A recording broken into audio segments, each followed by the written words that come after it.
En la antigua Roma, la parte más importante de la ciudad era el Foro Romano. Era el centro de comercio. Era un lugar de interacción humana. Varios templos religiosos se situaban en el foro. La curia, hogar del Senado, estaba ubicada en el foro, así como las basílicas, que también tenían importantes funciones en el gobierno. En general, el Foro Romano era el epicentro de la vida romana, y la gente venía aquí para cada aspecto de actividad pública y cívica. Dominando el foro se alzaba una colina conocida como Capitolium, que también tenía un papel clave en la vida de la ciudad. El templo más grande de la ciudad, el templo de Júpiter Óptimo Máximo, se encontraba en la cima de la colina capitolina. Los nuevos cónsules, principales magistrados de la República Romana, asumían su cargo en este templo, y los generales que volvían de campañas militares victoriosas celebraban aquí sus triunfos. Los edificios de la colina estaban orientados hacia el foro, recordando a la gente el favor divino de Roma, su poder militar y su autoridad política.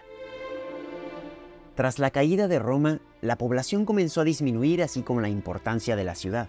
Y con el paso de los siglos, toda esta área se convirtió en una tierra salvaje, no cultivada y desierta, dispersa con antiguas columnas, fragmentos de mármol de templos, un arco de triunfo y muchas vacas pastando. De hecho, el área dejó de conocerse como el Foro Romano y pasó a llamarse Campo Vaccino, el campo de las vacas.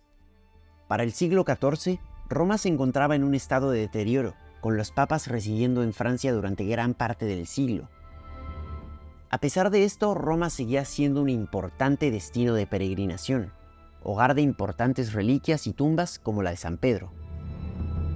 Para el siglo XV, una vez que los papas se establecieron nuevamente en Roma, comenzó a crecer el interés por las antiguas ruinas romanas. El Renacimiento italiano había comenzado, y aunque los artistas y arquitectos más renombrados de la época, como Brunelleschi o Alberti, eran de Florencia, todos ellos venían a Roma para estudiar sus antiguas ruinas, aplicando este conocimiento a sus edificios renacentistas. Los papas también desarrollaron un gran interés en coleccionar antiguas esculturas de mármol y exhibirlas en la colina del Capitolio. Los edificios sobre la colina conforman los museos capitolinos y son los museos públicos más antiguos del mundo, fundados en 1471 para albergar todas las estatuas, proporcionando a los artistas del Renacimiento una oportunidad invaluable para estudiar estas obras maestras. Incluso hoy en día el museo sigue siendo hogar de algunos de los mejores ejemplos de escultura romana antigua. En 1537, el Papa Paulo III decidió crear una plaza en la colina capitolina, pues este sitio se estaba convirtiendo en un espacio cada vez más público, y encargó el proyecto a uno de los artistas más respetados de la época, Miguel Ángel. Había dos edificios preexistentes en la colina capitolina: el Palazzo Senatorio, una estructura medieval construida sobre las ruinas del Tabularium, un edificio romano antiguo orientado hacia el Foro Romano, y el Palazzo dei Conservatori, construido sobre las ruinas del Templo de Júpiter. Estos dos edificios fungían como el ayuntamiento de la Roma medieval. Lo más importante del diseño de Miguel Ángel es que no solo cambia el aspecto de los edificios y el espacio de la colina, sino que además cambia la orientación de la plaza hacia la Basílica de San Pedro, dándole la espalda al Foro Romano y a las estructuras monumentales de la antigua Roma. Así que incluso la estatua de Marco Aurelio y el resto de las estatuas de la plaza dan la espalda a la Roma pagana de la antigüedad y se dirigen a la Roma de la Iglesia Católica.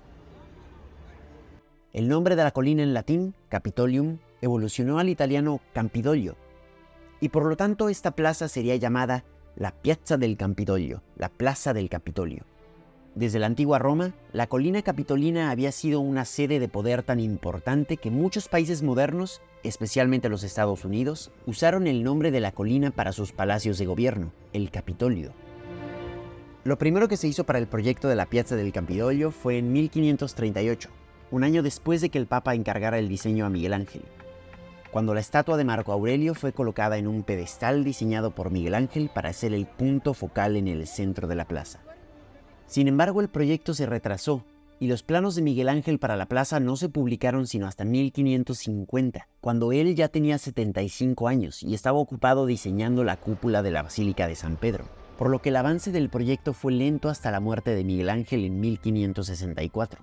Pero después de su muerte, un arquitecto llamado Giacomo della Porta, quien colaboraba con él, Se hizo cargo de los proyectos inconclusos de Miguel Ángel y supervisó su construcción, asegurándose de que los proyectos se ejecutaran de acuerdo a los planos originales de Miguel Ángel, incluyendo la Piazza del Campidoglio.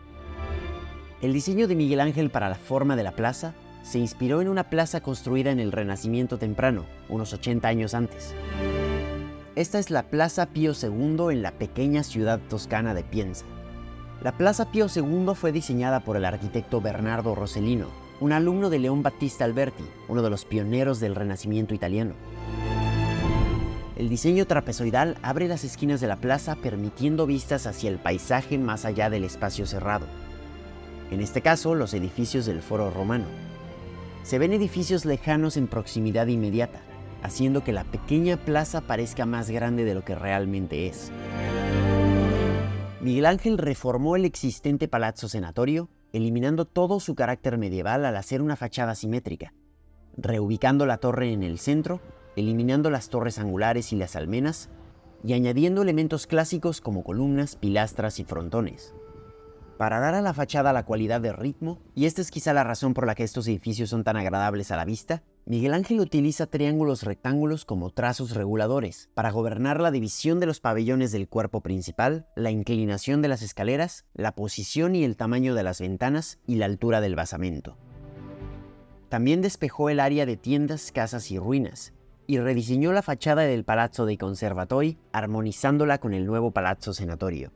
Pero para darle a la plaza un verdadero carácter renacentista, Miguel Ángel propuso construir un nuevo palacio en el lado opuesto del eje creado por la torre y la estatua de Marco Aurelio, para equilibrar el Palazzo dei Conservatori y para hacer de la plaza un espacio más encerrado.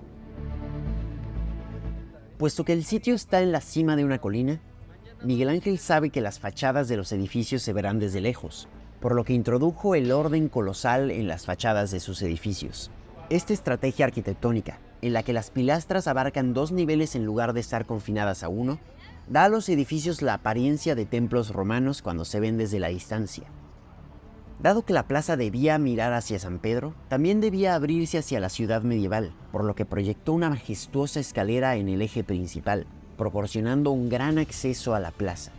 Y para reforzar la estatua de Marco Aurelio como el punto focal principal, diseñó un pavimento con una estrella ovalada que se despliega en diamantes, los cuales aumentan de tamaño a medida que se alejan del centro. Esta figura en el pavimento da unidad y coherencia a todo el diseño, y da al espacio una ilusión de mayor tamaño. A medida que subes las escaleras hacia la plaza, verás antiguas estatuas romanas colocadas estratégicamente por toda la plaza. Las que marcan el acceso son Castor y Pollux, dioses gemelos de la mitología romana, originalmente desenterrados de su templo en 1561. La fachada del Palazzo Senatorio presenta estatuas que representan al Nilo y al Tíber, los 2 ríos más importantes para los romanos, con una estatua en el centro de Dea Roma, la diosa patrona de la ciudad. Y lo más importante, en la esquina de la plaza sobre una columna, se encuentra la estatua de la loba amamantando a Rómulo y Remo, un recordatorio de la fundación mítica de la ciudad. Por lo tanto, puedes ver que las estatuas colocadas en la plaza no solo son importantes símbolos de la antigua Roma, sino que también son obras reales hechas por los antiguos romanos, dando a la sede de gobierno secular un sentido de continuidad entre la antigua Roma y la Roma del Renacimiento. Este sentido de continuidad se enfatiza aún más en el pedestal que Miguel Ángel diseñó para la estatua ecuestre, el cual lleva una inscripción en latín que honra a los 5 buenos emperadores de la antigua Roma. La inscripción dice: Imperatori Caesari divi Antonini filio, divi Adriani nepoti, divi Traiani partigi pro nepoti, divi Nervae ab nepoti, Marco Aurelio Antonino Pio Augusto Germanico Sarmatico Pontifice Maximo, Tribunicia potestate 27ª, Imperatori sexto, consuli tertio, Patri Patriae Senatus Populusque Romanus. La traducción sería: el Senado y el pueblo romano lo dedican a Marco Aurelio Antonino Pío Augusto Germánico Sarmático, Pontífice Máximo, a quien se le otorgó el poder tribunicio por 27ª vez, aclamado Imperator por 6ª vez, cónsul por 3ª vez, padre de la patria, emperador y César hijo del divino Antonino, nieto del divino Adriano, bisnieto del divino Trajano de Partia, tataranieto del divino Nerva. Como mencioné, todas las antiguas estatuas descubiertas en tiempos del Renacimiento fueron llevadas a los museos capitolinos, por lo que fue una decisión obvia usar algunas de las piezas más icónicas en el nuevo complejo arquitectónico. Desde el museo se puede obtener una de las mejores vistas de lo que queda del Foro Romano, ya que el edificio está construido sobre el Tabularium, un antiguo edificio que pertenecía al foro. Se pueden apreciar de cerca las columnas de los templos de Saturno y Vespasiano, el espacio del foro en el medio y el arco de Septimio Severo con la curia detrás.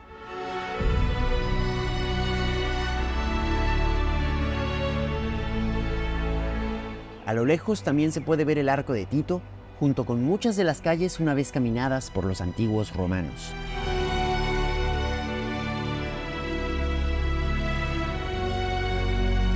En el lado norte de la colina capitolina, dominando la piazza del Campidoglio, se encuentra la iglesia de Santa María in Aracelli. Esta basílica medieval, construida en el siglo XIII en el sitio del antiguo templo romano de Juno Moneta, deriva su nombre del latín Aracelli, que significa altar del cielo, debido a su posición elevada en la colina. La gran escalinata que conduce a la iglesia fue construida en el siglo XIV, por lo que cuando Miguel Ángel fue encargado de rediseñar el Capitolio, la iglesia y su escalera ya estaban construidas, y decidió respetar esto manteniendo la estructura de la iglesia independiente del nuevo espacio cívico que estaba creando. El proyecto de Miguel Ángel es el conjunto arquitectónico más armonioso del siglo XVI, y ofrece un entorno apropiado para el corazón tradicional de la ciudad. Espero que hayas disfrutado y aprendido. Por favor, dale like a este video y si quieres seguir explorando las plazas italianas conmigo, suscríbete a mi canal. Muchas gracias y nos vemos muy pronto.